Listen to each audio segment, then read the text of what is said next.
Машину я приобрел именно с Божьей помощью для того, чтобы огонь, он приближается туда, да, где люди зачастую, не готовы к нему. А где люди готовы, да, туда огонь не лезет. Но так же, как грех. Там, где люди борются с грехом, да, он туда не может дойти. А те люди, которые дали слабинку, и грех пробрался, и получился, что получился у человека пожар. Вот здесь то же самое. Everyone says you fall because you're not strong enough. That's not really true. Or at least, not in the way people think. Because when you actually look at how most people stumble, something doesn't add up. The collapse doesn't happen during the obvious danger. It happens on a random Thursday. When you thought you were fine. When you'd stopped checking the locks. And that timing isn't an accident. It's never an accident. The question isn't whether you'll be tempted. It's when. And the answer is always the same. When you're not looking. Not because you're weak in that moment. Because you're distracted. Sin doesn't need you broken.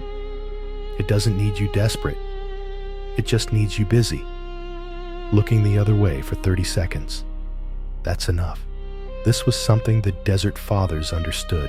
The monks who spent years fasting, praying, watching their own thoughts like hawks. People forget they weren't just fighting obvious sins, lust, anger, pride. They were fighting something quieter, something they called acedia, the noonday demon. It wasn't temptation that announced itself with trumpets. It wasn't the dramatic spiritual battle where you know exactly what you're up against. It was the feeling of emptiness that crept in during the long, boring middle of the day. When nothing was happening, when the spiritual high had worn off, and there were still 8 hours of sunlight left, when prayer felt dry and pointless, and you started wondering why you were even doing this. That's when it struck, not during the dramatic battle, during the maintenance. The monks knew this. They wrote about it constantly, how the real fight wasn't against the obvious enemies. It was against the drift, the slow, imperceptible movement away from attention, from presence, from watchfulness. And most people lost that fight not because they were overpowered, but because they didn't realize they were in it. Before any major fall, there's always a gap. Always. A moment where you're not actively sinning, not actively resisting, just existing, going through motions, answering emails, making coffee, scrolling through your phone, having a conversation you're only half present for. Nothing feels dangerous. Nothing feels significant. And that's exactly when the ground shifts. Not with an earthquake, with erosion. So slow, you don't notice until you step on it and it crumbles. Imagine this. You've been fighting something for months. An addiction, a pattern, a thought spiral you keep falling into. And finally, you get some distance. 2 weeks clean, a month, maybe more. You start to breathe again. The knot in your chest loosens. The constant vigilance starts to feel exhausting. So you ease up, not recklessly, not because you think you're invincible, just normally. You stop treating every moment like a battlefield. You stop checking every thought at the door. You allow yourself to just live without the constant internal monitoring. That's not weakness. That's being human. That's recovery even. But it's also where the gap opens, because somewhere in the shift from I have to watch every second to I can trust myself now, there's a space, a looseness. And that space is where it waits.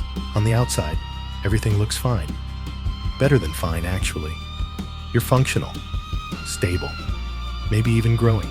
People comment on how much healthier you seem, how much more present, and you are. But underneath, something's shifting. You didn't stop caring. You didn't decide to give up. You just stopped expecting. The fight moved from the front of your mind to the back. Still there, just not urgent anymore. Not every thought is a potential landmine. Not every moment requires peak awareness, and in that gap between vigilance and routine, between preparation and assumption, that's where it waits, patient, because it doesn't have anywhere else to be. This is the thing most people don't understand about temptation. It's not primarily about desire. It's about attention. You can want something intensely and still resist it, as long as you see it coming, as long as you're watching for it. The alcoholic who walks past the liquor aisle on purpose, who takes the long route to avoid the bar, who keeps their focus locked on the exit. They can want to drink desperately and still make it out. But when your attention is elsewhere, when you're thinking about work or dinner or some argument from 3 days ago that won't leave you alone, when you're distracted by the normal noise of being alive, that's when it slips in. Not through the front door you've been guarding. Through the side window you forgot existed, the one you used to check every night, but stopped checking because nothing ever came through it, till tonight. The Desert Fathers called this nepsis, watchfulness, not paranoia, not constant self-interrogation, not spiritual. OCD, where you're afraid of every thought.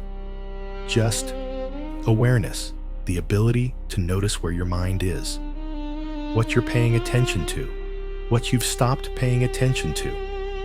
They understood that the spiritual life isn't won in moments of dramatic choice.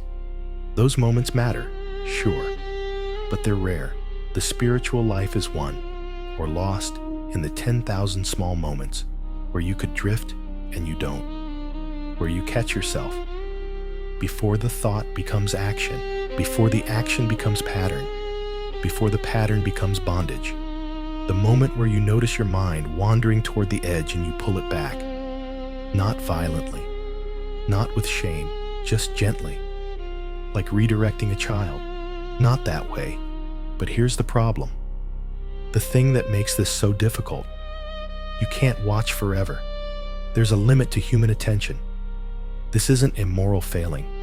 It's a biological reality. You can be vigilant for an hour, maybe a day, maybe even a week if you're disciplined and well rested. But eventually, you have to think about something else. Pay bills, do your job, talk to people who need you. Life requires you to look away. You can't spend every waking moment monitoring your internal state. You'd never get anything done. You'd never be present for anyone else. So you have to allocate your attention. And that means some things won't get watched. And sin knows this. It doesn't need to overpower you. It doesn't need to break down your defenses. It just needs to wait. For the moment you blink, for the hour you're focused somewhere else, for the day you're too tired to check, and it will wait, as long as it takes. This is why relapse happens after progress, why affairs happen in stable marriages, why people who've been sober for years suddenly aren't. It's not that they stopped caring. It's not that they didn't love their spouse. It's not that they wanted to throw away their sobriety. It's that they stopped watching, not permanently, not as a decision, just for a moment. One conversation where they were vulnerable and didn't guard themselves because they forgot they needed to. One click on a link they would have scrolled past last month when they were vigilant. One thought they didn't immediately shut down because they were tired and it seemed harmless and they'd had a long day. That's all it takes. The gap. A moment of inattention. And suddenly, you're somewhere you swore you'd never be again. And here's what makes it worse, what makes it almost cruel. The gap feels safe. It doesn't feel like danger. It feels like relief. Finally, you're not fighting. Finally, you can just be normal. Finally, you can relax and stop being so intense about everything. And you should be able to. That's the cruel part. You should be able to have moments where you're not on guard, where you're not analyzing every thought, where you trust yourself enough to just exist without constant supervision. That's what health looks like. That's what recovery looks like. But if you're in the middle of a real battle, if you're dealing with something that actually wants to destroy you, those moments are expensive. They cost more than you think they do. because the enemy doesn't take breaks just because you do. Think about the people who've lost everything to something they swore they'd never do. The pastor who destroys his ministry, the executive who torches her career, the parent who abandons their family. In the aftermath, everyone asks the same question. How could they do that?